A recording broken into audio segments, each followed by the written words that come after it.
कि कुछ लोग डफली बजा के कह रहे हैं कि आजादी आजादी आजादी का क्या विषय, आजादी का शिक्षा से क्या लेना देना।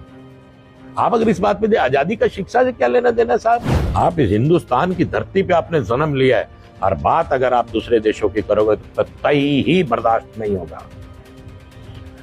हिंदुस्तान में रहोगे, हिंदुस्तान में रहना है तो भारत माता की जय कहना ही पड़ेगा आपको।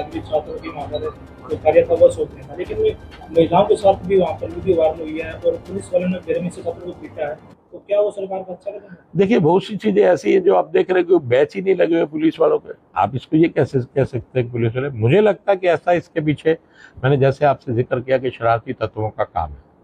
कुछ शरारती तत्व है, आप पुलिस की ड्रेस पहनकर, खाकी ड्रेस पहनकर आप कर रहे हैं, आपके यहाँ कोई बैच लगा ही नहीं हो। आप ये भी गौर करें।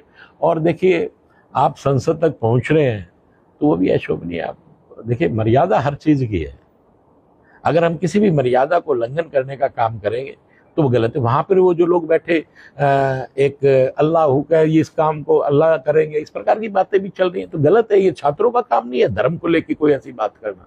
आप अपनी शिक्षा से संबंधित बात कीजिए। मैंने जैसे आपसे कहा कि धर्म की तरफ बढ़ाया जा रहा है इस आंदोलन को, कुछ शरारती तत्व आ गए जिन्होंने शिक्षा को तो एक साइड में कर दिया, लेकिन वो अपनी बातों को मोड़ने का काम कर रहे। अगर वो शिक्षा को लेकर देश के प्रधानमंत्री जी से बात करें और उससे संबंधित जो मंत्री हैं उनसे बात करें तो रास्ता बड़ी आसानी से निकल जाएगा। लेकिन इस आंदोलन को अलग रुख दिया जा रहा है, आप इसको समझने का प्रयास करें, इसको आप देखें। आप उसमें देखें कि कुछ लोग डफली बजा के कह रहे हैं कि आजादी आजादी आजादी का क्या विषय, आजादी का शिक्षा से क्या लेना देना। आप अगर इस बात पे दे आजादी का शिक्षा से क्या लेना देना साहब। आपको शिक्षा के विषय पे ही बात करें। आप अगर छात्र हैं तो आप शिक्षा से संबंधित बात करें, ना कि इसको भटकाने का काम करें। देखिए मैं अपनी सोच बता रहा हूं,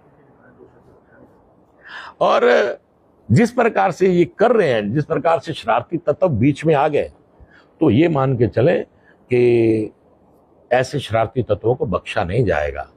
आप स्वयं इस चीज को देखिए। मैं तो आपको फिर कह रहा हूं, डफली वाले राग आलाप रहे, कोई आजादी का राग अलाप रहा है, कोई कुछ राग अलाप रहा है।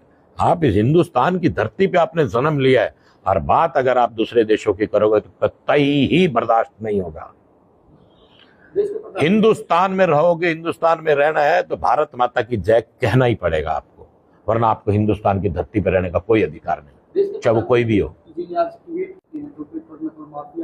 उनके खिलाफ कड़ा एक्शन लेंगे भविष्य में ऐसे कानून बनेंगे। मैं आपको स्वयं इस बात को कह रहा हूं कि सख्त कार्रवाई होगी।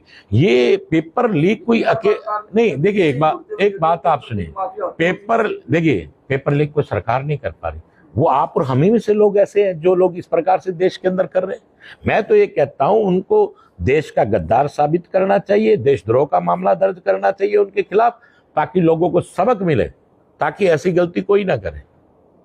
साहब आप कल्पना कर देखें कि किस प्रकार से बच्चों को सामने आना पड़ा। ये गलत है, हम भी इस बात को स्वीकार करते हैं, लेकिन उन लोगों के खिलाफ एक्शन होना चाहिए। अब आज राहुल गांधी जी कह रहे हैं कि ऐसा है, और भी कांग्रेस के नेता कह रहे हैं, विपक्ष दल इस बात को कह रहे हैं। आप राहुल गांधी जी पूछे क्या कांग्रेस के कार्यकाल में पेपर लीक नहीं हुए? आज सरदार मनमोहन सिंह जी, जो स्वर्गीय सरदार मनमोहन सिंह जी देश के प्रधानमंत्री है, उनके कार्यकाल में लगभग मेरे अनुमान से 18 या 19 बार पेपर लीक हुआ।